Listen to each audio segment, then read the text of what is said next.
Joy never imagined she would know this kind of pain. The anticipation of welcoming her baby had filled her heart for months.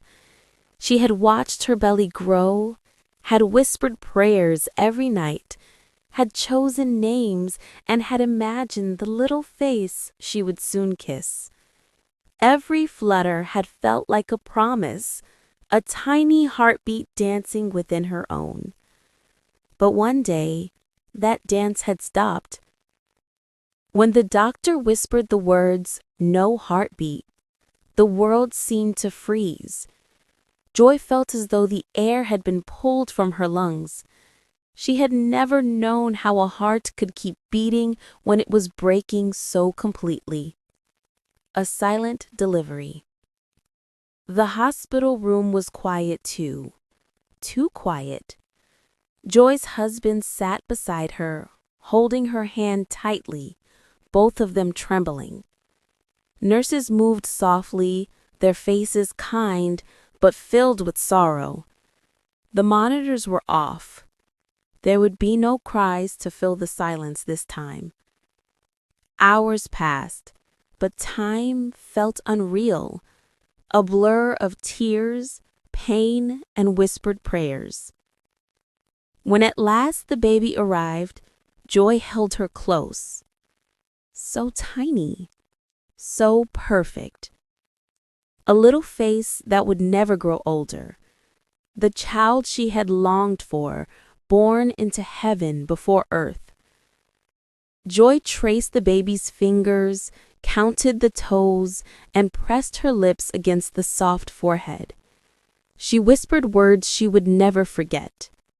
"You are loved. You always will be." In that sacred moment, she felt something powerful, not the crushing weight of loss, but the overwhelming warmth of love. A love that was eternal, untouched by death. The days that followed. Grief became her constant companion in the days that followed. The house, once alive with laughter and family noise, felt hauntingly still. The nursery door stayed closed. The baby clothes she had washed and folded so carefully remained untouched, their scent both comforting and unbearable.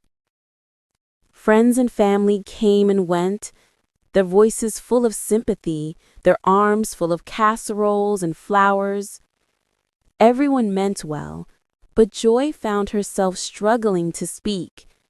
The world outside kept turning, children laughed, birds sang, life continued, yet inside her heart, time had stopped.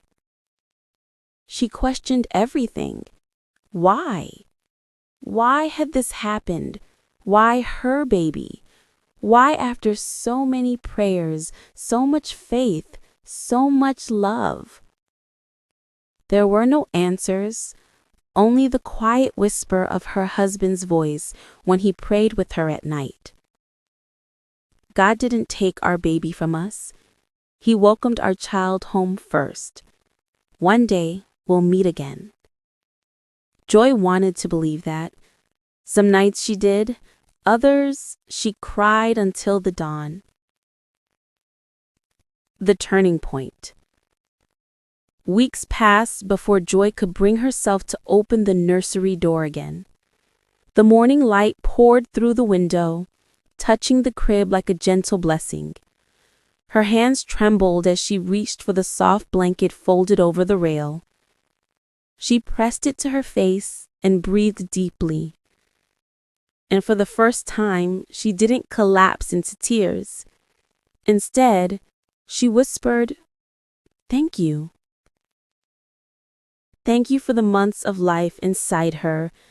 Thank you for the heartbeat she had heard, the kicks she had felt, the love she had known.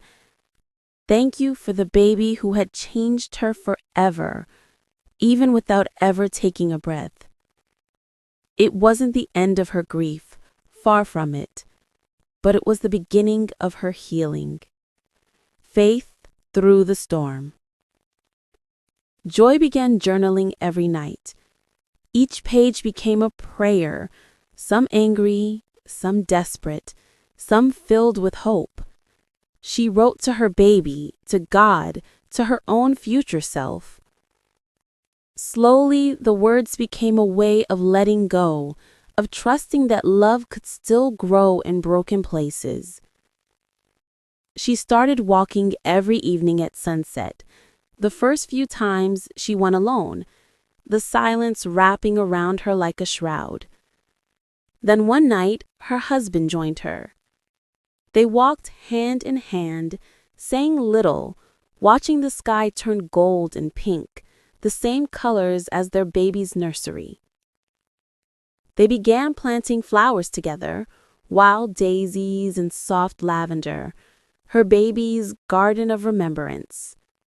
It became a place of peace, a quiet corner where they could sit, pray, and feel close to the little soul who had gone before them. Through those moments, Joy rediscovered her faith, not in the way she knew it, but deeper, gentler, and more real. She realized faith wasn't the absence of pain, but the courage to keep loving through it. A new light. Months later, Joy found herself smiling again. The laughter of her older children filled the house, and for the first time, it didn't feel wrong to laugh with them. Love hadn't left, it had simply changed form. On what would have been her baby's first birthday, she and her family gathered by the flower garden. They lit a candle and shared stories about love, about hope, about heaven. Joy spoke softly, her eyes glistening in the candlelight. She said, "You carried me for every second of your life, and I'll love you for every second of mine." The wind rustled through the lavender, carrying her words away. Up, she liked to think, to heaven. Healing doesn't mean forgetting. People sometimes told her she was strong, but Joy didn't feel strong. She just kept waking up, kept breathing, kept loving. Healing, she learned, didn't mean forgetting. It meant remembering with peace instead of pain. Some nights she still cried, and that was okay. Grief was not something to get over, but something to carry differently over time. Every time she held her children, she felt her baby's spirit close, a quiet reminder that love never dies.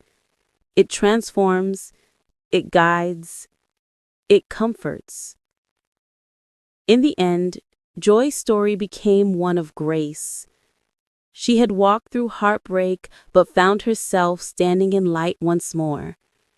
She began sharing her journey with others, not to relive the pain, but to help those who felt alone in theirs. Her words offered comfort to mothers who had whispered the same goodbyes, reminding them that they were not forgotten, and neither were their babies. Joy's strength wasn't in pretending everything was fine. It was in embracing the truth that love and loss often exists side by side. Her faith had been tested, but it had also deepened. And when she looked at the sunset each evening, the soft pinks and golds that filled the sky, she smiled. Somewhere, she knew, a little soul was smiling back.